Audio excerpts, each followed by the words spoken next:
Hello guys, good morning to all of you. आप सभी का यूट्यूब के पाल अकेडमी में स्वागत है। आज हम लोग कक्षा 11वीं के हिंदी पद्य खंड में संकलित संत कबीर के साखी को पढ़ेंगे। पिछले वीडियो तक हम लोगों ने इनके दोहा संख्या 1 से 15 तक पढ़ लिए हैं, जिसके 3 भागों में हम लोगों ने उसे डिवाइड करके पढ़ा है। आज हम लोग इनके दोहा संख्या 16 से 21 तक के दोहों को पढ़ेंगे। 16 नंबर दोहे में पिंजर प्रेम प्रकाशिया अंतरि भया उजास मुख कस्तूरी महमही बाणी फूटी बास। देखिए, यहाँ कह रहे हैं कि कबीरदास जी जब उनको ईश्वर का साक्षात्कार हो गया, यानी ईश्वर से दर्शन हो गया, उनसे मुलाकात हो गई, एक मतलब उनको यह एहसास हुआ कि हमें ईश्वर की प्राप्ति हो गई है, तो उस समय की पिंजर यानी जो शरीर होती है, पिंजर ये जो शरीर है, प्रेम प्रकाश या इस शरीर के जो हृदय में जब प्रेम का प्रकाश हो गया, ईश्वरीय प्रेम का प्रकाश छा गया, तो अंतरि भया उजास, तो हमारे हृदय में उस प्रेम के प्रकाश से उजास एकदम उजाला हो गया, अर्थात उसमें अब किसी तरह का कोई भी अंधकार नहीं रहा।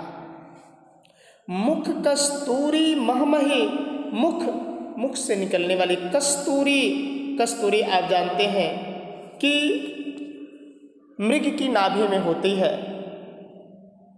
कहा ऐसा जाता कि कस्तूरी कुंडली बसे मृग ढूंढे बनिमा, ऐसे घटी घटी राम है दुनिया देखे ना। यानी कस्तूरी के विषय में यहाँ बताया गया कि कस्तूरी महमयी, महमयी मतलब होता है एकदम सुगंधित, यानी सुगंध देने वाले। तो कह रहा कि मुख कस्तूरी महमयी, यानी मुख से जो राम नाम निकलने वाली है कि मानो वह कस्तूरी जैसी सुगंधित है। बाणी फूटी बांस, यानी मुख से जो निकलने वाले राम नाम की जो बाणी है वह मानो कि एकदम सुगंध से भरी हुई है, ऐसा एहसास होता है। एक बार और ध्यान से देखिएगा कि पिंजर प्रेम प्रकाशिया अंतरि भया उजास, यानी जब कबीरदास जी कहते हैं कि जब मुझे ईश्वर से साक्षात्कार हो गया तो हमारे हृदय में प्रेम का प्रकाश ऐसे हो गया कि मेरे हृदय में अब किसी तरह का कोई भी अंधकार नहीं रह गया। मुख कस्तूरी महमही, और मुख से जो निकलने वाली राम नाम की जो बाणी फूटती है, निकलती है, वो मानो कि एकदम सुगंध से भरी हुई है, अर्थात किसी को कष्ट देने वाली वह बाणी नहीं होती है। कहा जाता है कि मीठा बोलिए। देखिए 17 नंबर है नैना अंतर्यावतु ज्यों हो नैन झपे ना हो देखो और को ना तुझ देखन दे। यहाँ पे कबीरदास जी कहते हैं कि नैना अंतर्यावतु, यानी ईश्वर को कहते हैं कि हे परमात्मा, कि नैना अंतर आवतु, कि हे परमात्मा आप मेरे नैनों के अंदर आ जाइए। कब? जे हो नैन झपे, जे ही मैं नैन को झपेने यानी अपनी पलक को झपेने वाला हूँ, गिराने वाला हूँ, ते ही आप मेरे नैनों के अंदर, आँखों के अंदर आ जाइए। ना हो देखो और को, आप मेरे जे भी पलक झपूँ मेरी आँखों के अंदर आ जाइए, कि ना हो देखो और को, कि मैं किसी अन्य को ना देखूं। मेरी अभिलाषा यह इच्छा है कि जब मेरे आप नैन के अंदर, आँखों के अंदर आ जाइए, ना हो देखो और को, मेरी इच्छा है नहीं कि मैं किसी और को देखूं, और ना तुझ देखन देव, और ना तो आपको देखन देव, न ही आपको किसी दूसरे को मैं देखने दूंगा। ये स्थिति रखे हैं कि जे ही मैं पलक झपूं। यहाँ पे कबीरदास जी कहते हैं कि मेरे नैन के अंदर, मेरी आंखों के अंदर आप कब समाइए, जे ही मैं अपनी पलक को झपाने वाला हूँ, गिराने वाला हूँ। ना हो देखो और को, जिससे मैं अन्य किसी को क्या करूँ, ना देखूँ, सिर्फ और सिर्फ आपको देखूँ, और ना तुझ देखन देहूँ, और ना ही आपको किसी अन्य को देखने देऊँ।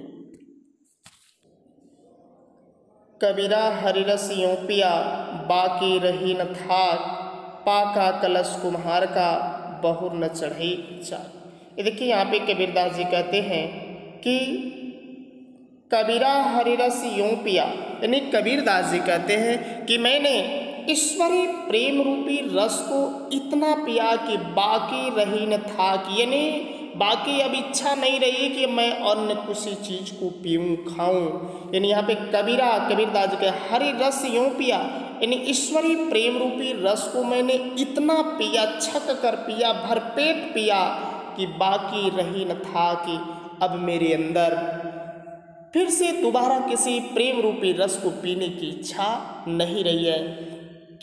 किस प्रकार से? जिस प्रकार पाका कलश कुम्हार का, जिस प्रकार कुम्हार का जो पका हुआ जो कलश होता है, बहुर न चढ़े चाक, उसको पुनः चाक पर नहीं चढ़ाया जाता। चाक मतलब जिस पे बनाई जाती है बर्तन, तो उसी को हम बोलते हैं चाक। बहुर मतलब दोबारा न चढ़े चाक, वो चाक पे जिस पे बनाया जाता है, जिस बर्तन से पुनः उस पे मतलब नहीं चढ़ाया। ठीक उसी प्रकार ये कह रहे हैं कि मैंने ईश्वरीय प्रेम रूपी रस को इतना पिया है कि इसके अतिरिक्त मुझे किसी अन्य तरह की रस को पीने की इच्छा नहीं बन रही है। अब देखिए 19 नंबर दोहे को देखेंगे।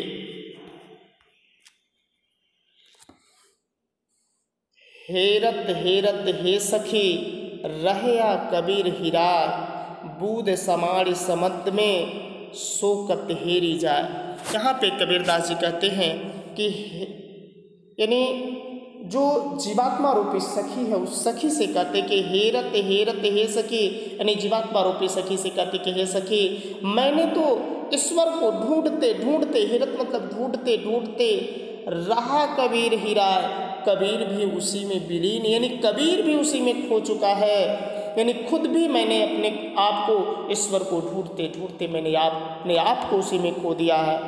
किस प्रकार? बूंद समाड़ी समद में, जिस प्रकार बूंद समाड़ी मतलब समाहित हो जाती है, समद मतलब समुद्र में, जिस प्रकार एक बूंद समुद्र में यदि गिर जाए, समाहित हो जाए, शोकत हेरी जाए। जिस प्रकार एक बूंद समुद्र में गिर जाए, शोकत मतलब उसको हेरी जाए, उसको ढूंढा नहीं जा सकता। ठीक उसी प्रकार मैंने ईश्वर को ढूंढते ढूंढते खुद उन्हीं में विलीन हो गया है, यानी ईश्वर समुद्र है और मैं एक बूंद के समान हूँ। जिस प्रकार से उस समुद्र में गिरे हुए एक बूंद को नहीं तलाशा जा सकता, ढूंढा जा सकता, ठीक उसी प्रकार मैं भी ईश्वर को ढूंढते ढूंढते उन्हीं में विलीन हो गया, यानी मेरा भी अब अस्तित्व खुद का नहीं रहा, मैं भी ईश्वर में विलीन हो चुका हूँ। समझ चुके होंगे कि हेरत हेरत हे सखी, वह जीवात्मा रूपी सखी से कहते हैं कि मैंने ईश्वर को ढूंढते ढूंढते मैं ईश्वर में ही विलीन हो गया। जिस प्रकार से समुद्र में एक बूंद समाड़ समुद्र में, जिस प्रकार समुद्र में गिरा हुआ एक जल की जो बूंद है, शोकत हेरी जाए, उसे पुनः नहीं ढूंढा जा सकता, ठीक उसी प्रकार मेरा भी अस्तित्व हो चुका है। देखिए 20 नंबर दोहे को देखेंगे। कबीरा यहु घर प्रेम का, खाला का घर नार, शीश उतारे हाथ करी, सो बैठे घर मां।